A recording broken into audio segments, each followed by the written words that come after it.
Have you ever wanted to homeschool but don't know how? Maybe you need to experience a day in the life of a homeschooler.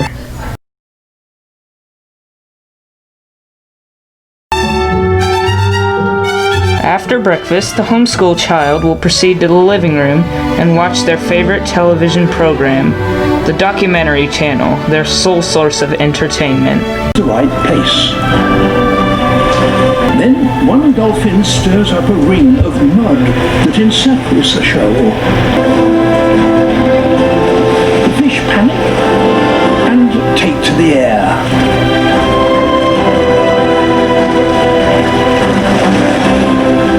Fish isn't easy.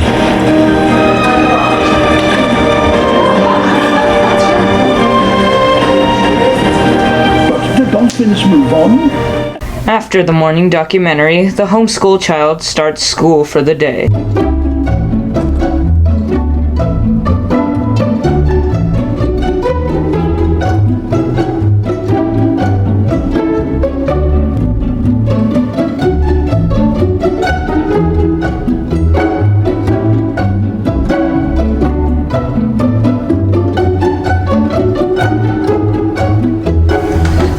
Zoology began to emerge as a science in the 12th century.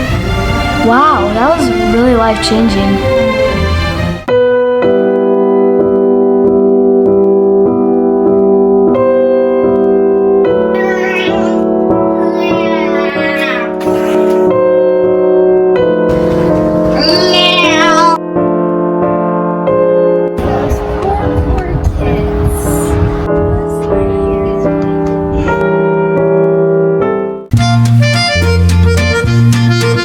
Today is a special day for the homeschoolers. Guess what, kids? You get to go on a field trip!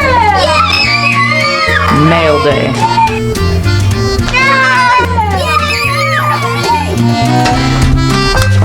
The homeschool children do not interact much socially, but when they do, it is most often a disaster. Greetings, neighbors! Did you know the Postal Service started in 1971?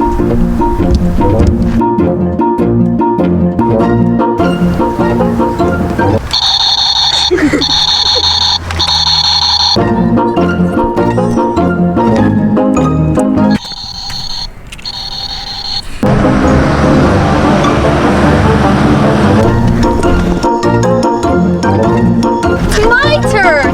No, it's my turn! My turn!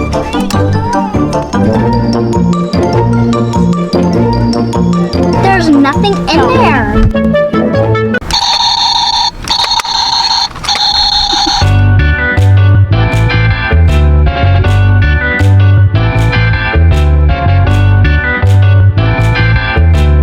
Modesty is best.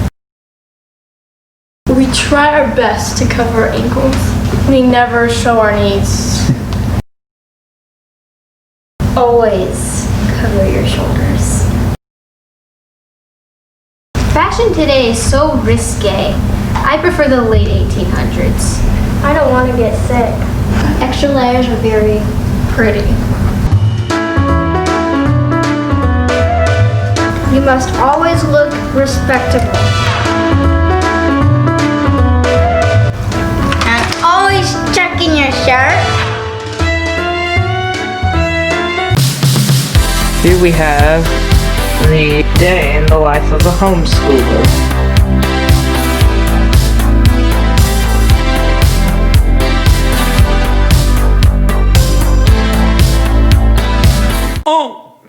Un, dos, tres, y... Bueno, sí.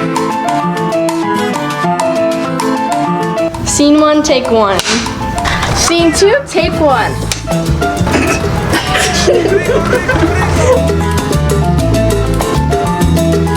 Y como dice mi coro que decía, Is she doing it? Am I doing this? Yeah, do it. Yeah, I need it. escucha. La mañana. Escucha mi salsa buena, abre la ventana. Ahora estamos gozando hasta la mañana. Melodía, melodía. Yeah. Oh, I wasn't recording. Keep going. Part of the media team with Jessica, and they make fun videos and get together and have some fun activities. So you can sign up over at the media team sign up sheet, and that'll get you started. All right, so maybe we could all stand up for a second. Put our pens down. I just thought it would be kind of fun to do a little game. So once you sit, you stay seated. All right, so stay standing if you homeschooled your children today. Good job. Success. I love it. All right, stay standing if you ate a meal today. You guys are nourished and some skilled in things. All right, awesome. All right, stay standing if you tidied up part of your house today, like maybe used your vacuum or ran your dishwasher. Wow, these girls have maids. Good job. All right, stay standing if you did a load of laundry today.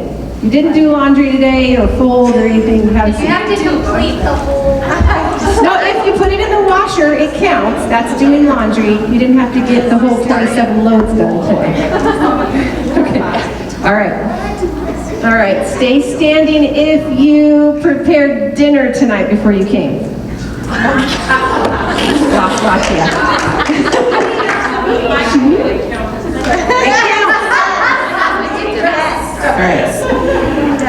All right, were you up before 8 a.m. today, girls? Oh, Faith slept in. Right. Okay, how about, I don't want to lose all of you, so let's just hold it. Change the diaper? Are you all going down? Okay, stay up. Oh, Sarah! All right, Sarah is our super mom. Oh, she's up too, Kelly. Yay. Okay, we got you too. Let's see. Did you guys feed an animal today? You fed an animal? All right. How about spend time with the Lord? Oh, you guys, this is why you're still standing. I'm sure. I mean, who's gonna sit down? It's a tie. All right, let's call you both super moms. Good job, girls. Speaking of super moms, I'd like to introduce Carol Edwards, who homeschooled her boys for 15 years. She's been a wonderful part of the homeschool community. She was a teacher before that for 3 years and has a bachelor's degree and a teaching credential, and she's just amazing. So I just want to tell you you're going to be blessed by her this evening, and welcome her on up. Thank you, Shauna. Well, thanks for having me here. I know that this is like mandatory for you, so I'm not like, and there's a debate going on. I know you guys are missing that. I'll watch it when I get home. It's okay. Well, I'm here to share with you about kind of my journey through homeschooling. And I want to start out with my, as kind of a scripture focus that God gave me a couple weeks ago. And it's Psalm 25, 4-5. It says, "Show me your ways, O Lord. Teach me your paths. Guide me in your truth and teach me. For you are God, my Savior, and my hope is in you all day long." So I came across that and I thought that was so fitting for kind of the journey that I've been on and I'm still going on. And it's kind of a, how our life is, like this road that God has us on. And my husband and I, Brad, we are empty nesters. And we are starting out on this road and it's been bumpy so far. It's hard. I just graduated my youngest. And so they're both at the same college in Texas. And I couldn't be more thankful that they're at the same place, right? Because I think they can look after each other and have that. I can text one and say, hey, go check on the other. It's just been a blessing. But as they drove off from Texas in August, I was just telling Paula, I had to plan a trip to visit them in Texas so that I could say goodbye to them so it wouldn't be so hard. I could just say, hey, see you next month, that kind of thing. That they're there and they're doing good, and we are getting into the groove of it. We're starting to, eat out a little more. We're like, it's way cheaper to eat out, with them. We're saving money on the grocery bill. There are benefits. So we took our trip to Texas. We drove up there last month to go visit them. And we had a great time. We rented a lake house. In Texas, there's lakes, there's water, there's trees. So we had a good time with them. And then we dropped them off. And then I decided to take a detour to Utah. Now, Utah is life elevated, right? It's all like 5,000 feet, 6,000 feet high, and they have dirt roads. Now, I am just a baby off-roader. Brad and I bought a Subaru Outback in March, right before COVID shut everything down. It was like our getaway car, and I bought extra duty tires to go off-roading with it.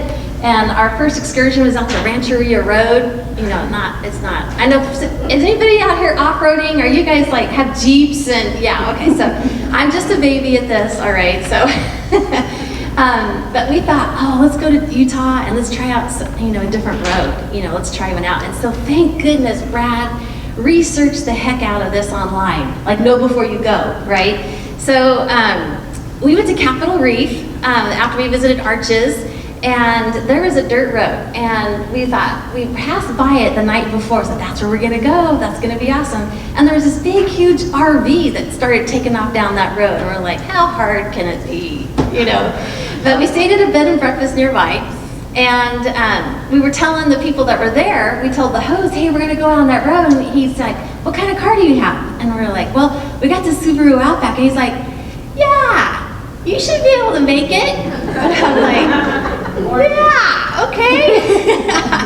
And we're packing up the next morning, heading out, and one of the other guests said, hey, where are you guys heading? So we told him, he's like, oh, yeah, so you're gonna hit some sand. And I was like, no, we're gonna avoid the sand. And he was like, yeah. And I was like, oh, man. So our confidence level, just kept going down a little bit.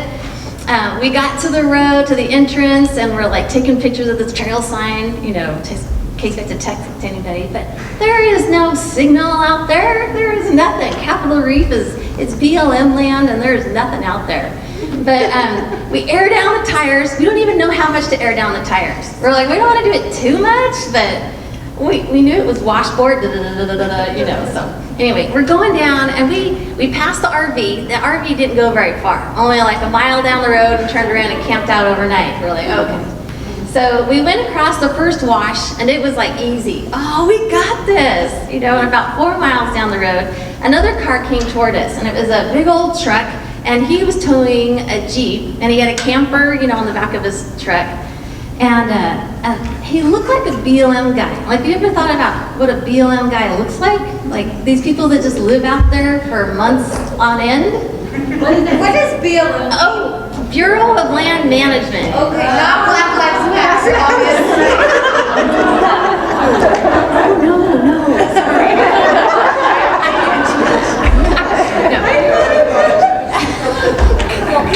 Thanks for asking questions.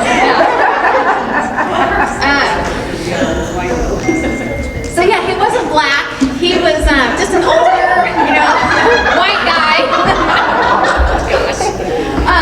But he put his hand out as he was coming towards us, and so it's like, that means like, I want to talk to you. So I'm driving at this point. So I roll down the window and we talked to this man, and he was so kind, weather beaten, long beard, and he's like, how are you guys doing? We're like, we're good. He's like, where are you guys heading? And we're like, oh, we're going out to the Temple of the Sun. There's this big rock monument we're gonna go check out.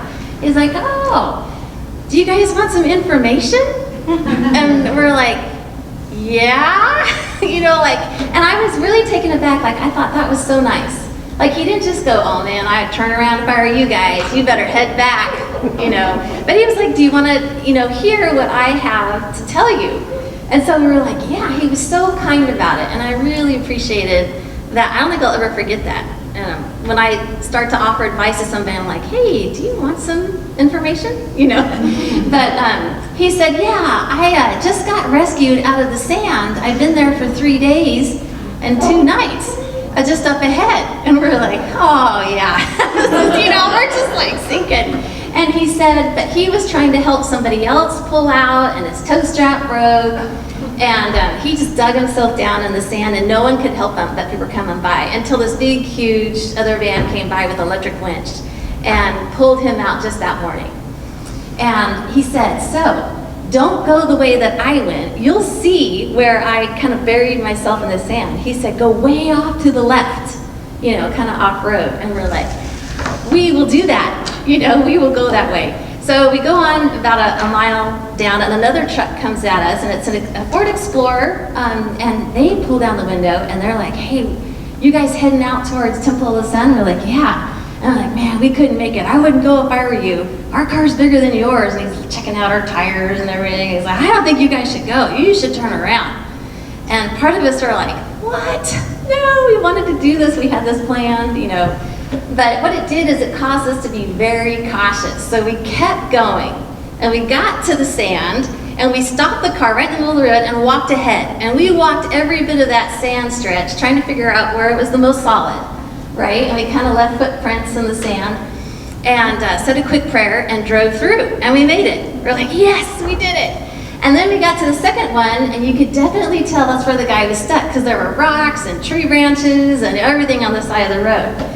And so we saw that people had gone far off to the left and we did the same thing. We went far to the left and we made it across the big wash. Well, we had not had any advice past that. And so now we were kind of like on our own, like, well, now what do we, we thought we were in the clear. We thought, oh man, we're just gonna bust out, you know, and keep going. But there was another sand spot. We were like, wow. And so we got out and we checked it out. It's like, okay, we know to walk it out. We've gone through 2 of them. You know, we know to kind of see where other people have gone, and we did that. And we made it through. And when you know, there was one more sand stretch, and it was a doozy. It was longer and deeper than any of the ones we've gone through. And we're like, man. And I'm telling you, if you go out there, it looks like you're on Mars when you're out there. There's like nothing around. There's no one. It's very low traveled. But we walked it again very slowly, and then at this point we're like, okay, God, you know, do you want us to keep going or not? These decisions that you make, you know, as you're going. And we don't see how we're gonna do it. It's, you know, we're like, I don't know. So we're kind of standing up on the bank of the one side, and we're just kind of sitting there being real quiet. Like, do we give in to defeat and turn around, or do we push on? Oh, these decisions you gotta make, right? So we decided, you know, we're just standing there, just kind of praying to ourselves. And then I think I see tracks on the other bank. And I'm like, Brad, I think there's tracks over there. I said, go see if you can find some tracks that get back on the road and I'll see where they come up onto that side. So we both go and we split up and we're walking around and we're tire track searching. We're looking for where other people have gone before. And I find a bush that's been kind of battened down and I kind of keep following. And I get back to the road and I see clearly where we had just driven over and not paid any attention. But people, many people, have stopped and made the tracks where you back up this way and then go up on the bank and around. It's like we didn't see that at all when we came up through it. You know, but we found it and he found a path to come back on the road on the other side of the sand. So that was real off-roading. I was like, yes, we're doing it. Not rock crawling or anything hard, but just, you know, getting up on there. So we made it around the fourth one and we made it to the Temple of the Sun. We did it. You know, we got there. I know. I was like, yes. And it was a huge reward for us, just a little bit of confidence builder, just figuring out, okay, we know what our car can do, you know, and how to manage sand, and trying to get through those things. But I'm reflecting back on that, I was really thankful for the man who offered advice. And I was thinking of the second couple who gave us advice, and we decided not to take their advice, right? You really have to trust God and think about the certain circumstances that you are in, right? And go from there and trust in God, right? You never trust God more than when you come out of your comfort zone and you're going on a road that you've never been on before, right? So that is my analogy for homeschooling. It's like people have gone before you, not too many others, right? It's not the most popular thing to do, and you don't always see the tracks, but if you take time to just really kind of give yourself time to look and just wait, God will show it to you. All right, I'll have to come back in a year and tell you of a time we got stuck, I guess, sometime, but I'm sure it'll happen. But it was a really good adventure for us, especially as empty nesters and just trying to find a new hobby that we might enjoy doing and stepping out and doing it. We really, really enjoyed it. But I just thought that was perfect for homeschooling as you're going through life. I absolutely know that God will give you wisdom when you ask for it. It's just the trick of remembering to ask for it, right? Give yourself time and be willing to move forward. Walk by faith. God has purposely given you each of your unique children for your unique situation, right? And this homeschooling road is full of uncertainty, and there can be risks. You don't know everything that's going to happen in the future. But that scripture, Psalm 25, 4-5, show me your ways, O Lord, teach me your paths. I thought I would share you a little bit about how we came to homeschooling. I was a very reluctant homeschooler to start out. We took our son, our oldest, he was 5, and we took him to the public school in the neighborhood. It was a great neighborhood, great school. All the neighbor kids were going with us. It was like a field trip to the public school. And we were gonna go check it. It was the spring open house. And we wanted to check out the kindergarten teachers and see the classrooms and get all excited for that. And so we went in there, and I don't remember all the details. I just remember how I feel. That's women, right? We just remember how we felt when we were there. My husband remembers the details of the things that were there. I'm like, I don't remember that at all. But it was interesting. I came with excitement. I was like, oh yeah, I'm gonna be the PTA mom, and I'm gonna be room mom, and I'm gonna be all involved, and this is gonna be great. I'm seeing my life ahead with my kids. But my husband, interestingly, said he felt a very specific nudge, like a check in spirit, so to say, in his spirit, saying that Jonathan wasn't supposed to be there. And he didn't share this with me for like a couple of days. And in the meantime, I'm getting all pumped up and I'm all excited. And he finally got the courage. If you know Brad, he's very quiet, but he got the courage to come to me and say, Carol, what do you think? Have you ever thought about homeschooling, Jonathan? I thought he was nuts. I didn't really know anybody that homeschooled. I didn't know it was illegal. What is homeschooling? I had no clue. And so in my fashion, I would say, yeah, I'll pray about it. And so I started praying. God, you don't really want me to homeschool, right? Right, I didn't think so. Okay, good. Yeah, that's how I prayed. And the Holy Spirit really convicted me to say, oh, wait a minute. You can't come to me and ask for a decision and only you already deciding which way you're gonna go. So I had to come before God and say, in 50-50, you want me to homeschool or send him to public school? And so it took me 2 weeks of intense research on what internet we had back in 2005, to research that. And I learned 2 things. Kindergarten was not even mandatory. I'm like, whoa, I didn't know that. And the homeschool kids were like smarter.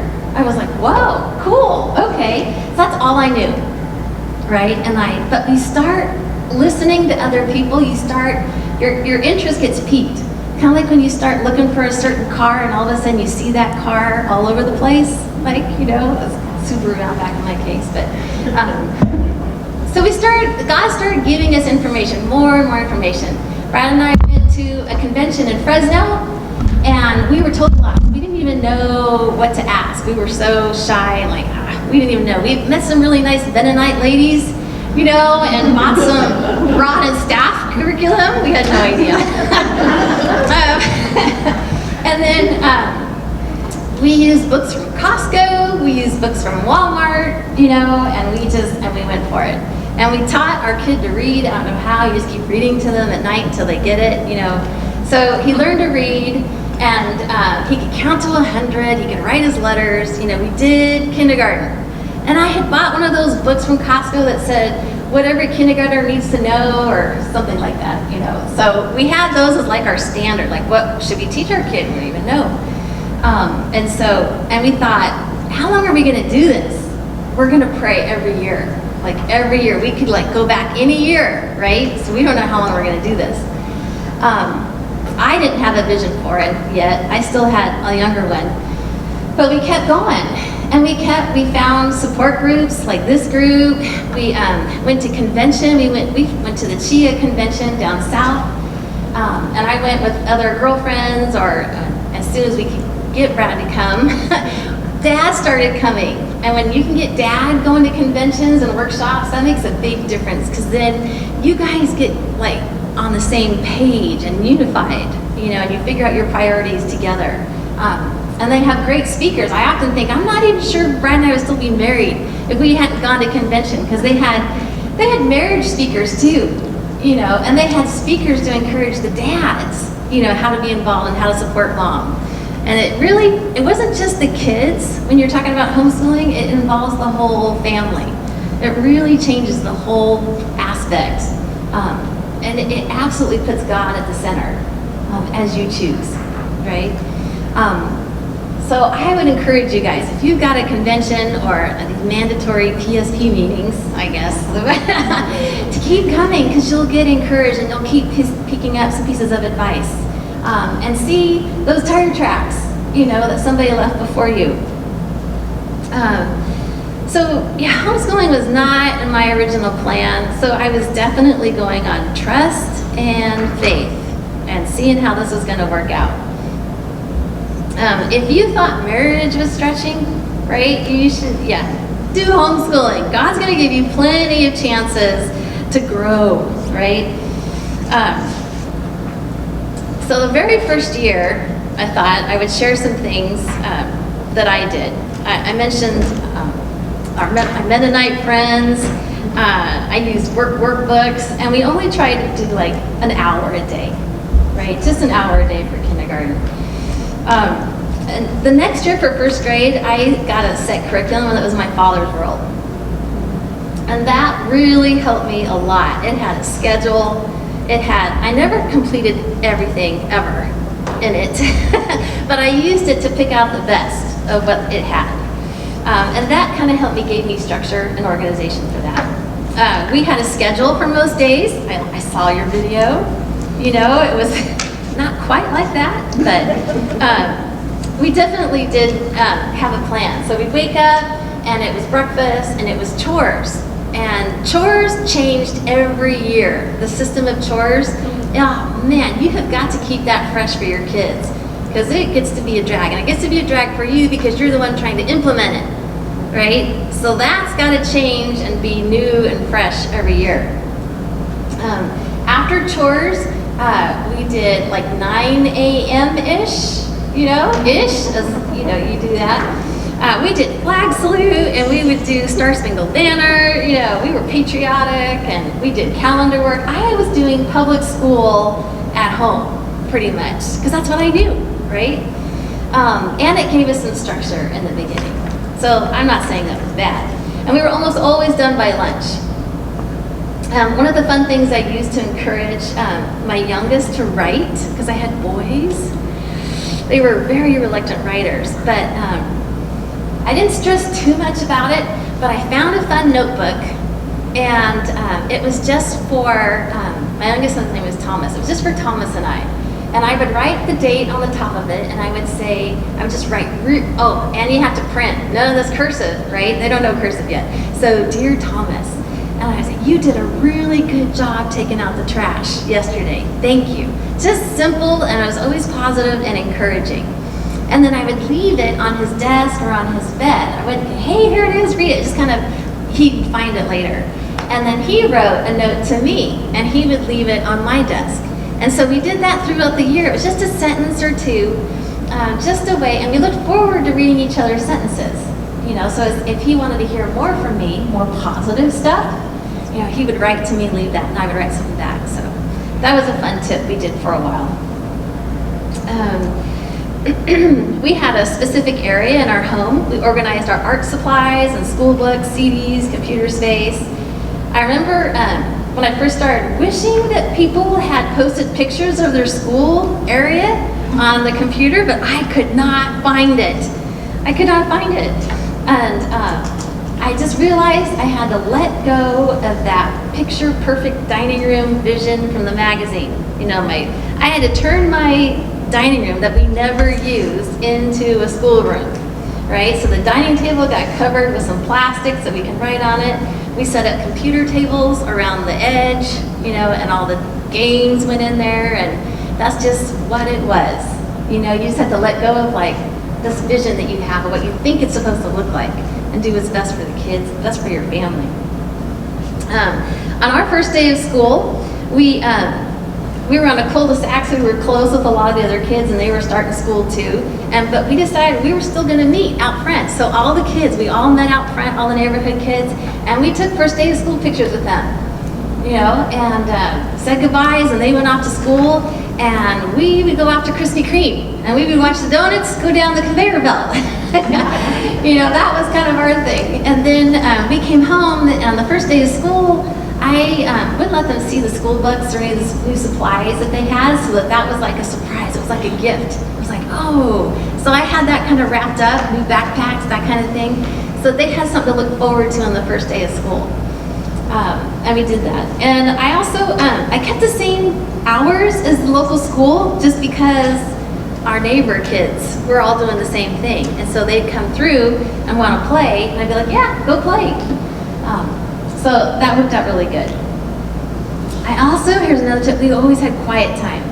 As naps go away, it was like from 2 o'clock to 3 o'clock, and we'd have to set up for it. Like, what are you gonna take with you to your room so that you can stay in there?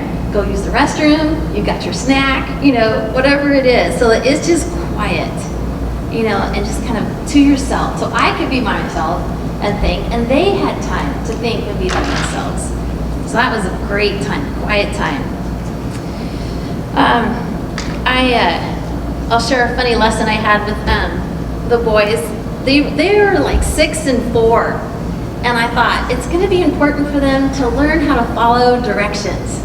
And so I got a Betty Crocker cake mix box, and I got all the supplies out for them. And I said, okay, I want you guys to read the directions on the back of the box and just follow this. And you guys will have cake when you're done, right?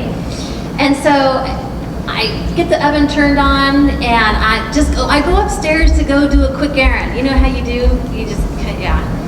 And then I come back, and I'm like, whoa, stop! So direction number 2 says, spray the bottom of the cake pan with vegetable oil.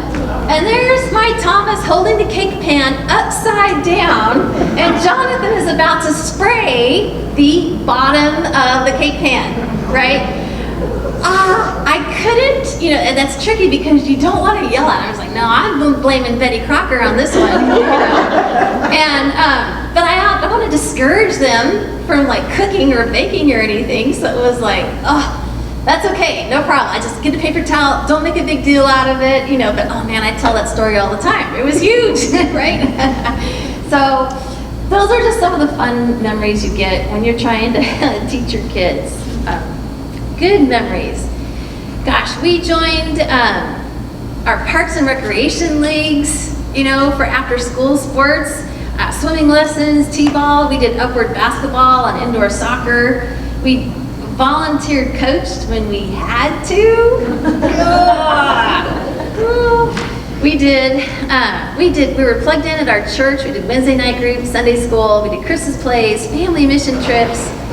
We planned a family vacation one year to go to the East Coast and see all those cool patriotic sites in the beginning of the Jamestown and Thomas Jefferson's house, and that was really cool. That was probably the one big vacation we took, and we saved for that for years before that. And we had a spreadsheet. Like, we detailed how much it was going to cost to get into Thomas Jefferson Monticello's place and how much time it would take to drive to that hotel. So it took work, but it was amazing, and they remember it, and we had so much fun. It was just this big 2-week field trip that we did over there, as frugally as we possibly could, but totally worth it. They did fun things like in the car. I would say we did those little whiteboards that would stick in the back pocket. We had markers, we had flashcards, we had books on CD, you know, so that they could read along. I had history tapes that we could listen to. And there were mornings when they would wake up and they'd say, "Mom, do we have to go anywhere today?" You know, so there's lots of opportunities to go and do things. And sometimes we had to say no to some good events just because our priorities in our family were changing. So sometimes too much is not good because you wear yourselves out and you kind of lose perspective of what's important for your family. We did piano lessons. You know, we had somebody in our church that would give piano lessons. And I don't think we ever bought a piano. Just moving forward, you don't know what God's got planned, but you're like, okay, we'll come take piano lessons. And then we had an electric keyboard from someone. And then, you know, as they performed little things at school, somebody would say, "Hey, I've got an upright. You guys want it? Just come and pick it up." And we're like, "Okay, yeah." So we had an upright for a while, and then somebody else came along years after that and said, "Hey, we've got this great electronic piano. You can plug headphones into it." And I was like, "Yes, that's awesome." Although I will say that now I have to say, please don't put your headphones on because I want to hear it. I want to hear the music. So many opportunities. And we had a science co-op, and Shauna can tell you all about that. But I texted the boys real quick. I said, "Hey, what are your worst and best memories?" And one's worst memory was from science co-op.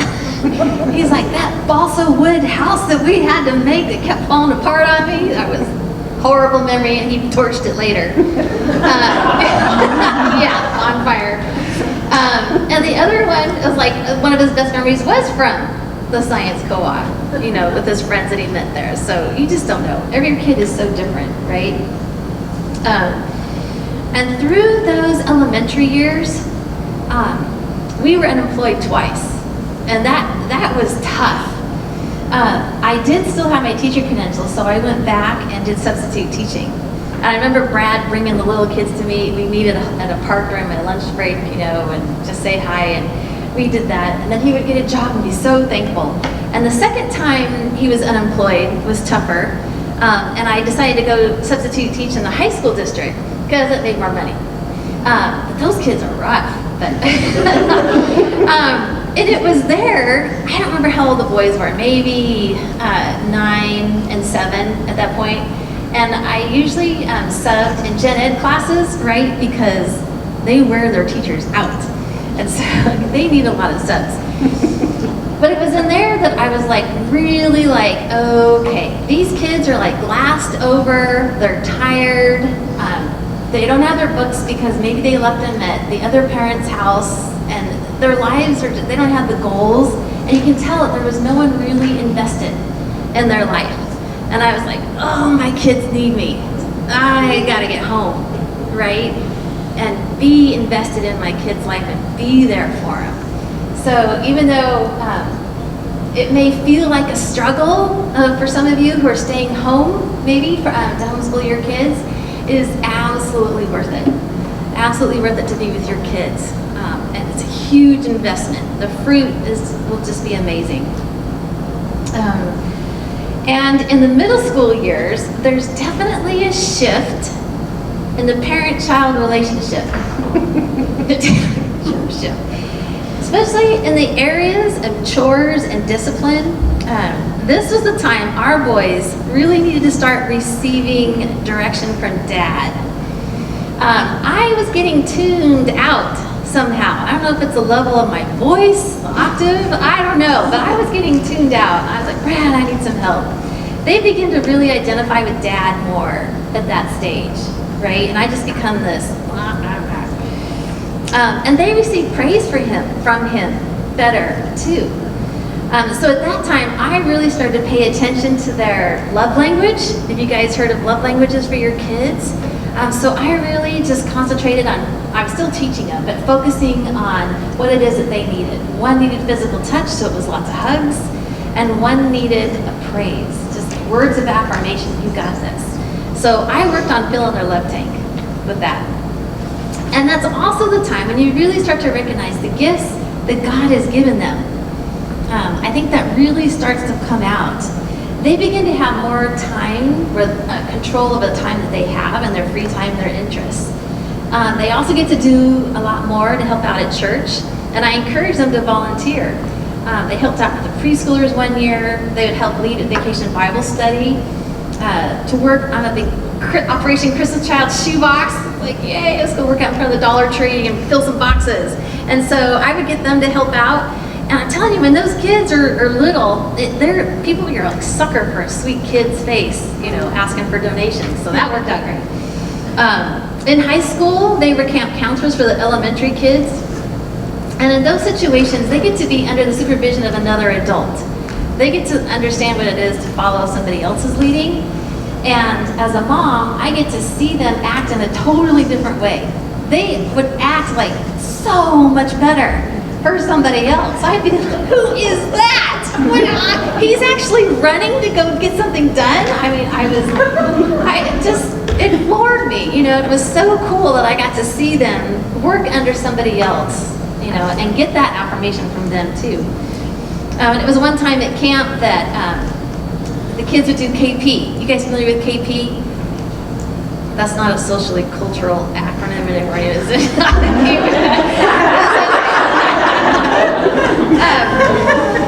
Kitchen pickup, whatever you want to call it. But she called it OTS, and it was opportunity to serve. And so she told the kids that this is your opportunity to serve. And it's like you're serving for God. So she really instilled in them that the work that you do is really you're doing it for God, for His honor, for His glory. And so when you're doing a work, you're doing it for God, right? And so that was called OTS. So we came back from camp, and they wanted to do OTS. And so Monday nights became OTS. And I think for the last 8 years, we've had hamburgers every Monday night. So, because the boys would do the grilling of the hamburgers and the frozen French fries. And I never complained. And the boys are gone, and we're still eating hamburgers and French fries on Monday night. So I don't know. I thought we would eat better when they left, but it hasn't happened yet. But so those just some neat experiences that we had. I never could have guessed we would have had those. And in those years, you really learn how different your two kids are. I mean, I'm like, they've got the same mom and dad, but they are complete opposites. And so it's really, you got to consider different avenues for both of them. You just got to see what they're interested in. One son loved to think about abstract theories and enjoyed a good discussion and debate. And the other one just wanted to be outside. He just wanted to work with tools, and he wanted to build stuff, right? And he had energy to burn. He was all boy. So they have very different paths. They're both really smart kids. They just enjoy different things. They have different love languages. They look completely different from each other. They're both mine, I promise. But and even one loved sports. Okay, so the younger one loved basketball, and I thought, man, how are we going to do sports? I don't know. But Heritage Christian School opened up. They had a homeschooling dad. Said, hey, we need kids. We need homeschoolers. Come play basketball.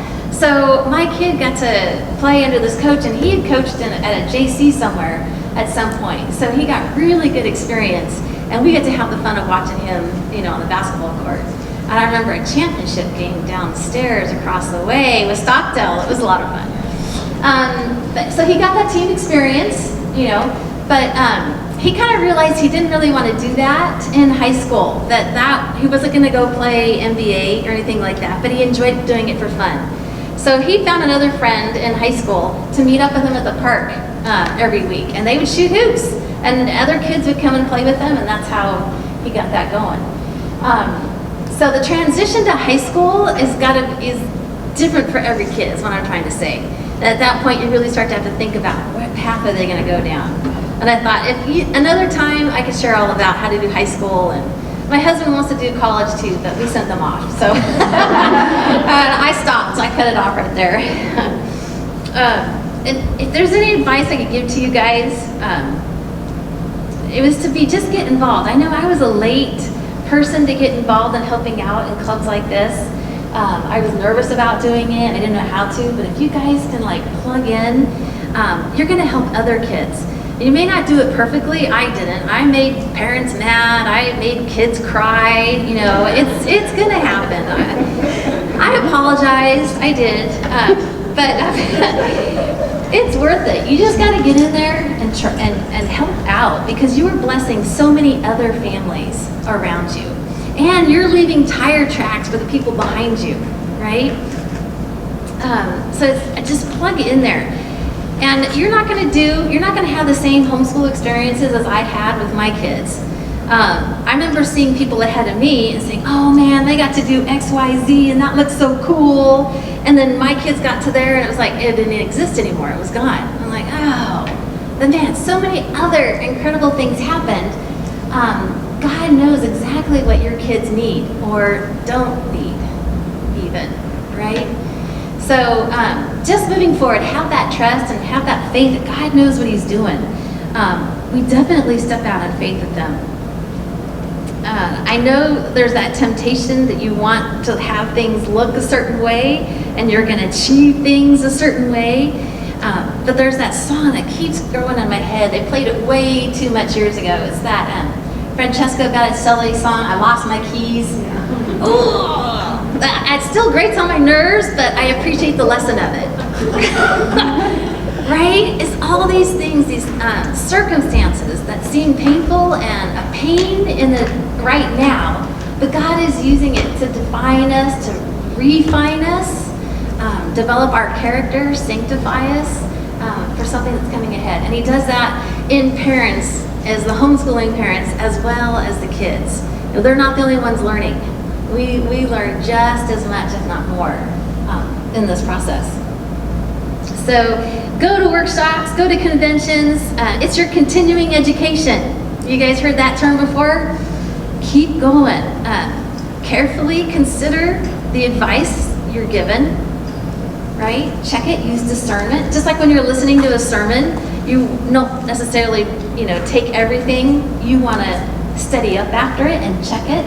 Check fact checks, not like Facebook, but. And your relationship with your children is really important.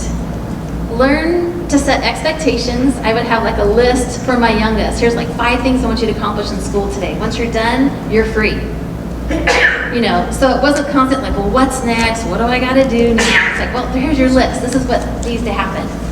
And so then you don't become the bad guy by saying, oh, you didn't finish. You get, that's the list, and there it is. But also be flexible in consequences that you set up, and be fair with the consequences that you set up. I was always very careful not to set up some horrible thing like, we've been planning a trip to Disneyland, and if you don't do X, Y, Z, we're not going to Disneyland. Well, that would kill me more than the kids, right? So I would like never set that up as a consequence. It would be something else. So that was a valuable lesson, some good advice that somebody gave me early on. So your relationship with your kids is really important, and the older they get, the more time it takes to really talk to them. You can't just say, hey, how's it going? Because what are they going to say? Fine, good. It becomes that 11 o'clock at night kind of thing when you're like halfway asleep, that they suddenly start to wake up and their brain starts kicking in, and you just got to, suck it up and go in there and say, hey, how's it going? And then it's just an hour later, but that's just tender, precious moments. That's really valuable for you. So I would say don't lose sight of the end goal when you're homeschooling. It's not to have the smartest kid. Like I thought way back in 2005, oh, my kid's gonna be so smart, it's gonna be great. That's not the goal at all. By the end, it's like, I want kids that are sold out for God. I want them to be disciples of God, to be following after Him, not to have my goals for themselves, but for them to experience and figure out from God what they need to be doing, right? To learn how to trust God. And so I'm encouraging you guys to keep going. Watch for those tire tracks. That's it.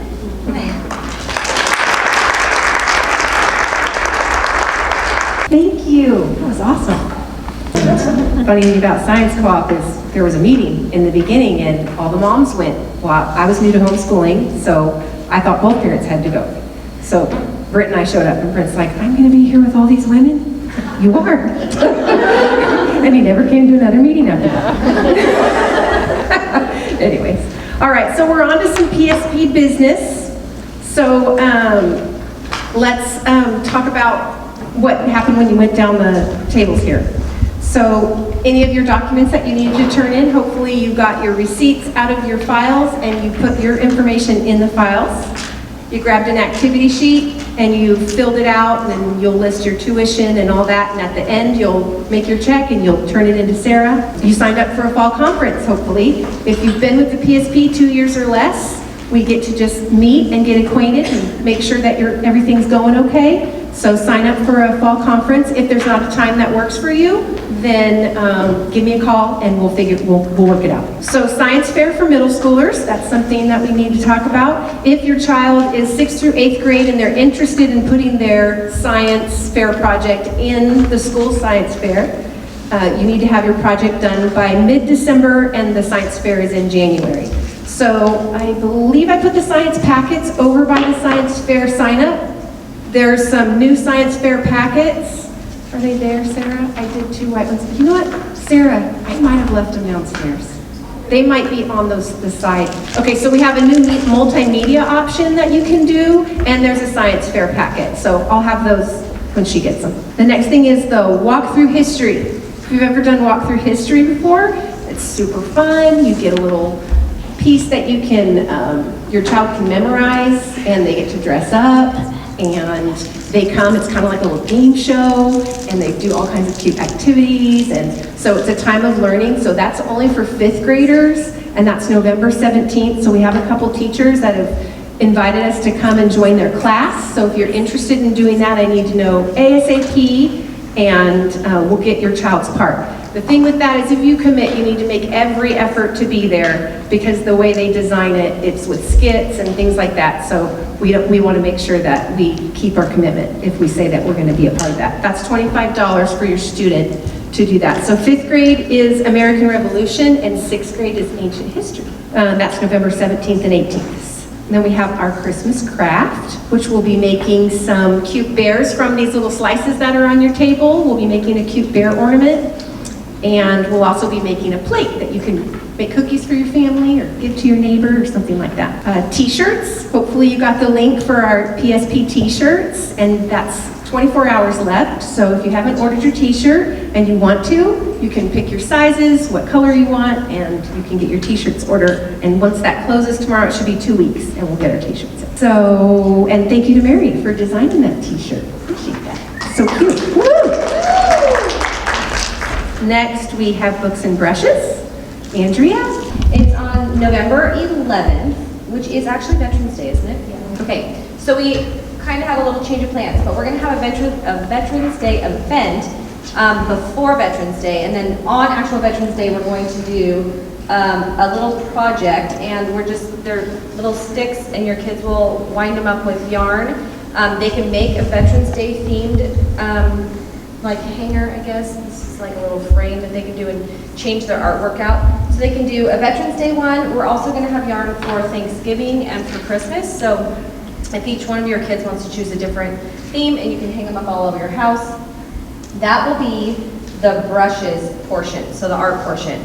And then if your children participate in media, they'll go to media after that, at the junior hires, and then the younger students, the K through 5th, are welcome to stay for the books portion. And we'll do the same thing. We'll do fun read-alouds and some fun silly games like throwing pumpkins like we did last time. So that will be for books and brushes, and that is $2 per child, and you'll just pay at the door when you come. Do you want me to go ahead and do that? Or if they've already paid tonight, they can sign up on their activity sheet and pay tonight too. Perfect. So that works as well. Yeah. And then, can I go ahead and do Veterans Day? Okay. So Veterans Day was over here. The sign up for it is for November 2nd. We're doing it a little bit early because one of our guests, his name is Vic Killingsworth. He's turning 100 on Veterans Day. So we're going to do it a little bit early because he's got a lot of family coming to town. But we've got 5 veterans that are going to come, and they're going to speak We have Vic Killingworth, like I said, he's from World War II. He came last year and shared. Shauna's dad is from Vietnam, and he came and shared last year as well. We also have another gentleman named Jerry from Vietnam, and a younger guy in his 30s. His name is Patrick Mason, and he was in Iraq. And then possibly, no. Okay, just a possible surprise. So we've got a panel of 4 or 5 veterans that are going to come. Your children are more than welcome to ask questions. If you want to email me, you can email me. My information is in our packet, but it's just andreahadden@gmail.com. If they have a question that they want answered from one of the vets, you're more than welcome to email me beforehand, or I'll have little 3x5 cards that you can fill out if you have a specific question. But if not, we have a list of questions that each one of them will be prepared to talk about. But it's just a really great supplement, especially if you're doing something along those lines in your history. I know we're studying World War II this year, so it's really a really neat opportunity to talk with them. And just a really great opportunity for our children to understand the service and sacrifice that people have made. They have really great stories and really great attitudes, and they really just want to share that and impart that on the next generation. So if you have any kids that are welcome to come, all ages are welcome, and I really encourage you to come. We're also, as we're checking people in, there will be like a little 3x3 square on your table, and we'll have the kids just kind of make a little decoration on it, and we're going to put them together to make giant cards for them, just to say thank you for their service, for their sacrifice, and for their time. There is a little spot here if you want to make a donation. We're going to make them a fun shirt or something. Last year we made them cookies and they loved them, but I don't know if regulations are going to allow that this year. So, okay, there was that, and then should I just head on? I'm just going to keep going. Just keep talking. Okay, we have the Christmas party coming up. That'll be on December 9th from 2 to 4 right here in the FMC. And we have always done, we have a long-standing tradition where we do an ornament exchange. So we ask you to buy a $3 ornament for each one of your children. So your girls pick out a girl ornament, your boys pick out a boy ornament, and then we do a really fun ornament exchange. In years past, we've passed them all around and done this crazy game, but this year we're going to do something different, more of like a scavenger hunt where they have to find their color and match it up so that everybody's not touching everybody's ornament. We're going to try to be as conscious as we can of social distancing, but still have fun. So if you have 3 boys, you're bringing 3 boy ornaments. If you have a boy and a girl, you're bringing 1 of each. And then they'll exchange and everybody will go home with a different ornament. There will also be like a craft section where there's going to be some fun spin art that they're going to use, a salad spinner, make some spin art and some Christmas cards. And then we'll have little kind of like fair booth type games with plenty of hand sanitizer. We have done in the years past like a potluck. Where everybody brings a fun treat to share. We're not going to do that this year. We're going to have individual snacks for them already prepared, like a package, something probably like a bag of popcorn and a juice box and maybe some fun candy cane or a little yummy Christmas treat. Totally prepackaged so that nobody's touching anything, and everybody will receive one of those. So the price this year is, was it $2, Shauna? Yeah. $2 per kid, and then a $3 order. So that's just how it's going to work. We're not doing the potluck for those of you who've done it in the past. Ta-da. Ta-da. Ta-da, I'm done. Awesome. So next we have Amanda. Where are you? Here you are. Hi, I'm Amanda. I'm the crazy lady that sent you the really long email about your school portraits. Hopefully you got that last week. The first day is tomorrow. The last day is next Friday. I do still have some slots available for tomorrow, and I only have 2 left for next Friday. So if you were still looking at getting school portraits done, come see me so I can get you signed up. I do them in October because I'm trying to get them back to you for Thanksgiving. And if you have any questions, just see me afterwards. Where are we meeting? That's all in the email. So everything is in the email. There's a map with where you're going to go. It's at a park. There's no playground equipment, so your kids aren't going to, you know, be on swings or slides or anything like that. So it's all in the email. Okay. Thank you. Mary, you got anything on your book? So at the end of the quarter, I will ask you to please send in photos for the yearbook. Thank you. By next Friday, October 30th, if you could send in any pics you want included from the first day of school. Of course, we didn't have an activity, that's just yours. The September Books and Brushes, Pulford Apple Tree Orchard, the Fall Crafts, and October Books and Brushes. The mask pictures and the pets and the boredom, for beating the boredom one, I'm going to extend that. You can do that through the next several months, and I'll gather those later. The email address is here. I'll just we'll send you out emails together tomorrow. So if you have any questions, don't hesitate to get in touch. And thank you in advance. And thank you to those who've already sent pictures in. It's going to be a fun yearbook this year, I think. I wasn't expecting Yay! COVID. I'm glad to hear that. Okay, so now we have, Andy, you got anything on, okay. She's field trips, but she's gonna give us some hope that we'll have a field trip at some point. I'm Andy, if you haven't met me, I'm the field trip coordinator. And were you in charge of Jackson? Yeah. Okay, so Jackson's almost 14 and his first field trip was the fish hatchery and the pumpkin on the train. So I'm doing this, I feel like I've been doing this for a long time now and sometimes I don't remember that. So anyways, I've been homeschooling in a hotel room today. How's everyone else doing? Our house got fumigated for termites and so I've got 14, 13.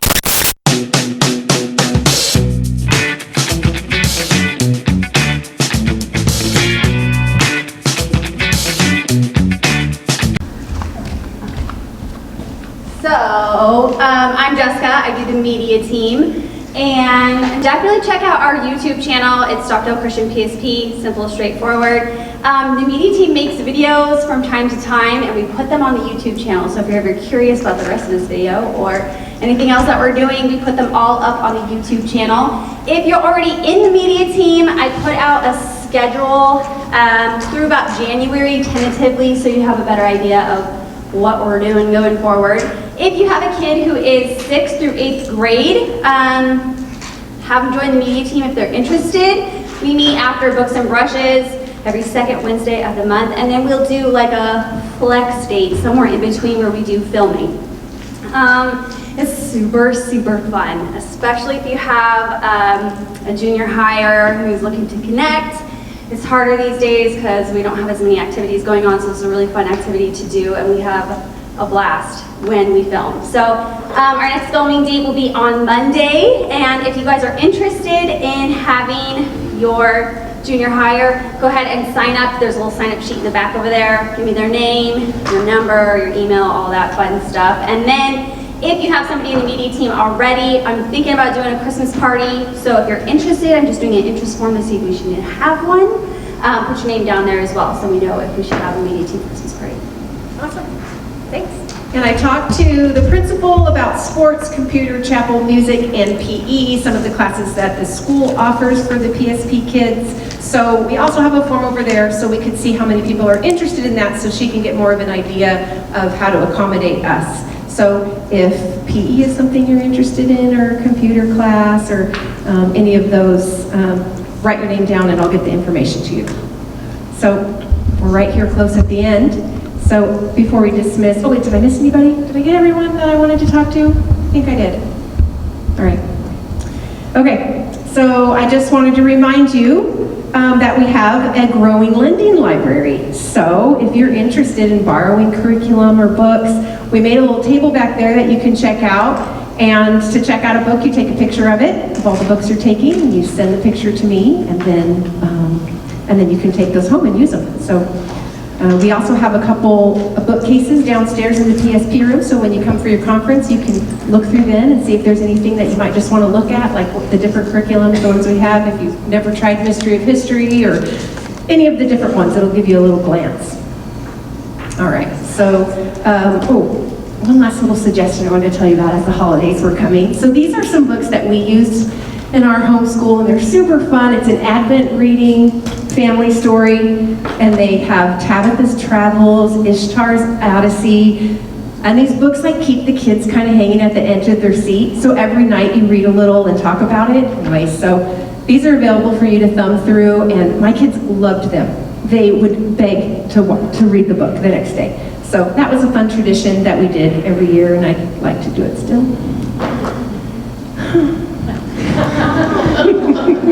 You know what I'm talking about, right? All right, so I just want to encourage you to have that Bible time each day. I had another friend of ours, Jill Eckberg, who always said that Bible time was the most important time with your kids, which we know that. And once you spend time with your kids in Bible study and prayer, you can count your day as successful. So I loved knowing that if I made it through that we were a success. So it's the most important thing. So I just want to challenge you to make sure you're doing that. And then before I close, I'm just going to remind you of a few. I love reading scripture, And so I just want to remind you of who Jesus says you are. So just close your eyes or just take a deep breath and let me read these to you. I am who I am. I am the beginning and the end. I am the first and I am the last. I am light. In me there is no darkness at all. My hand laid the foundation of the earth, and my right hand spread out the heavens. When I call to them, they stand forth together. Before I formed you in the womb, I knew you. I chose you and appointed you that you should go and bear fruit, and that your fruit should abide, so that whatever you ask for, the Father in my name, he will give it to you. I am he who blots out your transgressions. I will not remember your sins. To all who receive me, who believe in my name, I give the right to become children of God. Do you not know that you are God's temple, and that God's Spirit dwells in you? My Spirit is within you. I will equip you for every good work I've planned.